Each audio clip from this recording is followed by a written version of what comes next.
జగన్మోహన్ రెడ్డి గారు మంచి జరగడని అని చెప్పడం అనేది ఆశాస్పదం అమ్మ.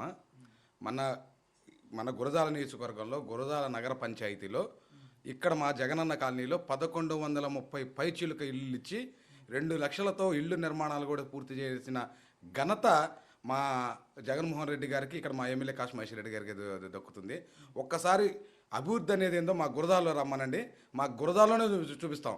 మా గురజాల ఒక నియోజకవర్గంలోనే ఎలా ఉంది అంటే రాష్ట్రం మొత్తం ఎంత అభివృద్ధి చెందిందో మా వైఎస్ఆర్ కార్యకర్తలు మేము రెడీగా ఉన్నాం.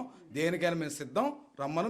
ఒక్కొక్క ఇంటికి ఇవాళ మేము ప్రతి ఒక్క ఇంటికి మేము సర్వేకి వెళ్తా ఉన్నాం. ఇవాళ ప్రత్యక్ష సాక్షి ఇదిగో మా ఇల్లేనమ్మా, మా ఇల్లు చూసుకోండి.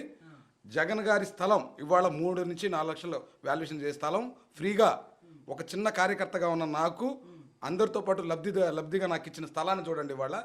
ఇవాళ నేను జగన్మోహన్ రెడ్డి గారు ఇచ్చిన 2 లక్షల లోనుతో నా సొంత డబ్బులు కొంత పెట్టుకొని నేను కట్టించుకున్న నిర్మాణం ఎలా ఉందో ఇవాళ మీరు చూడండి.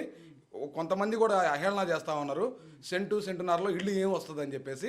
ఇవాళ నా ఇల్లు విజువల్ తీసుకోండి. ఎంత ఇల్లు వచ్చింది, ఒక బెడ్రూమ్ వచ్చింది, ఒక హాల్ వచ్చింది, ఒక వంటగది వచ్చింది, బయట ఒక ప్రహారీ వచ్చింది, 2 బాత్రూమ్స్ వచ్చినాయి.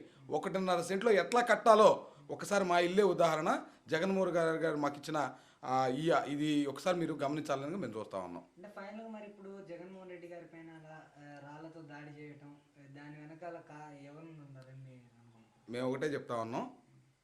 ఇవాళ టీడీపీ కుట్రలో భాగంగా ఎందుకు చెప్తా ఉన్నాం అంటే, టీడీపీలో కుట్ర భాగంగానే 22 అడుగుల ఎత్తులో బస్సు మీద జగన్మోహన్ రెడ్డి గారు ఉండి అతను స్పీచ్ ఇస్తా జనాలకి అభివాదం చేసుకుంటా వెళుతూ ఉంటే దగ్గర కింద నుంచి 22 అడుగుల ఎత్తులో ఉన్న జగన్మోహన్ రెడ్డి గారి మీద రాయి వేయాలి అంటే ఎంత పక్కా పగడ్బందీగా చేసి ఉంటారో మీరే గమనించండి.